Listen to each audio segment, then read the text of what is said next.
I'm Sander Mak. I work with Luminous, a software technology company in the Netherlands. I've also written a book about the Java module system, and that's also why I'm here at Devox. I gave a talk about that, and sort of looking back on what happened since Java 9. Okay, Yeah.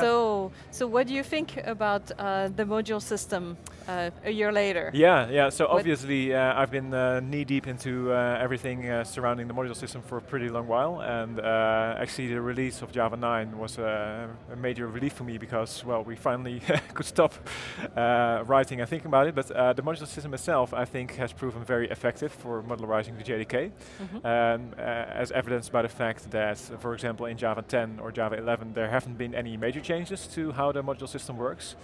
But the big question, of course, is what is the adoption of modules outside of the JDK, right, in applications? And there we have, as a community, some steps to make. Only by looking at the adoption of Java 9 and 10, we see that it's actually a bit lower than we would like in terms of adoption rates. And I do believe that with Java 11 being a long-term support release and the whole community rallying behind that, it will be a different situation now. So in my talk, I actually go into detail about, okay, what tools can you actually use to start developing modular applications, because now's the time. What kind of application could use a modular system? Yeah, so typical examples that I mention are applications that are somewhat large and long-lived, right? And people typically start a project and everything's going fine, everybody's happy, and you just start hacking and everything's going great. Only a few years later, and your team grows, and things start to get hairy, and you have more and more connections that are, well, not quite right anymore, some internal details that leak out to other parts of the system. These are things that you can prevent when you apply modules from the start, right? So I would really advise people who get started on new systems on the latest version of Java to, from the get-go, start using modules, because if you take it up from the start, then it's not that hard. And it will benefit you in the long run. Now, So when people migrate to Java 9, for example, so what is? I mean, it's going to be hard for people to for developers to rewrite the entire code base, right? Yeah. So what's your advice there? So there are several situations there. So if you have a code base that's already fairly well modularized, for example, using Maven modules or Gradle modules, then it will also be fairly easy, given the current tools, etc., to also apply the Java module system to this application. If, on the other hand, you have an application that's on the class path and it's really like a big monolith and it has connections everywhere, then you actually have two problems, right? You have the problem of actually modularizing this code base, and that in itself is pretty tough. Not just because modules are hard, but because actually chopping up your application in the right domains, etc., that's something you need to think about, and apparently you haven't done that yet. So if you want to modularize such a code base, then you have both the issue of learning about modules and the module system, but also learning about the modular mindset and modular development, what it means for your code base. So I think not all code bases when migrating to Java 9 or later will actually be modularized, and that's okay. And like I said, if you're starting new stuff on Java 11 or later, then to me it's a no-brainer to at least look at modules and see if you can start applying them from the start. So even if you have like a regular project, you can start maybe like new features on modules and coexist both. I mean, is that? That would also be possible. But before you do that, I would advise just to start something small and take it all the way to a modular module system, because that's the way to actually get to know the feature and to understand how it works. And then in that sense, if you're trying to do this in a migration scenario, it's possible, but it will be a bit harder than doing the other way around and getting to know the feature first in isolation and then applying it to all our code bases. Okay.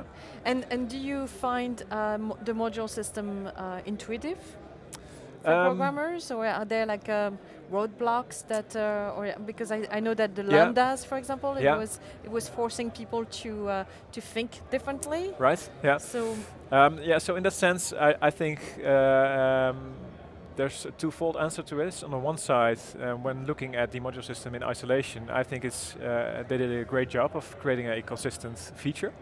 On the other hand, there's still the issue of actually modularizing a code base, which is very domain specific and very application specific. And this is a mindset that you as a developer have to get into.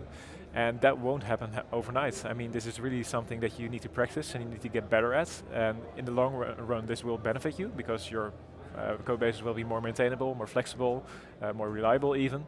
But it's not like lambdas or streams, which were features that, although they might be a little bit hard to grasp, once you grasp them, you can apply them very locally in your code base. So you turn a for loop into a stream, or you take an inner class and you turn it into a lambda.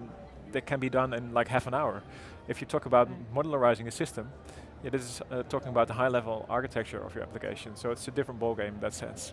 So it's more like a design pattern. Definitely, yeah. It has to do with the design of your application very much. Yeah, right. yeah.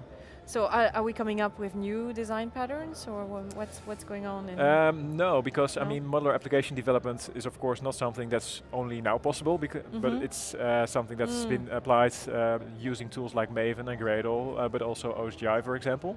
And all the lessons that have been learned in that community now also carry over to the native module system that's in Java. So in that sense, no, it's not new, but it's the fact that it's in the platform now that is new, and so people actually get access to it without having to learn another framework or another tool. Cool. Yeah. So, and what about the tools then? So when Java 9 was released, it was interesting to see that, for example, Maven, as a very popular build tool, was already ready for Java 9 and also knew about Java modules and how to build them. But that wasn't the case for all tooling. For example, Gradle didn't have much support for Java modules for a long time. That's actually fixed now, so there's a Gradle modules plugin that my co-author, Paul Bakker, has created, and that works very nicely with Gradle as well. But it shows that the ecosystem needed some time to adapt. But the good news is, now that Java 11 is out, all the big tools and all the big vendors have actually caught up. So IntelliJ, Eclipse, they're all ready for the newest features of Java, and the same holds for build tools. And there are even starting to emerge additional tools around Java modules like Moditect for testing and building modules, which is really cool to see. Yeah. Right, it's catching up really definitely, nicely. and like I said in the beginning, the adoption of Java 11 will be much higher than Java 9 and 10 in my opinion. So this will be sort of a turning point for the community in that sense. Yeah.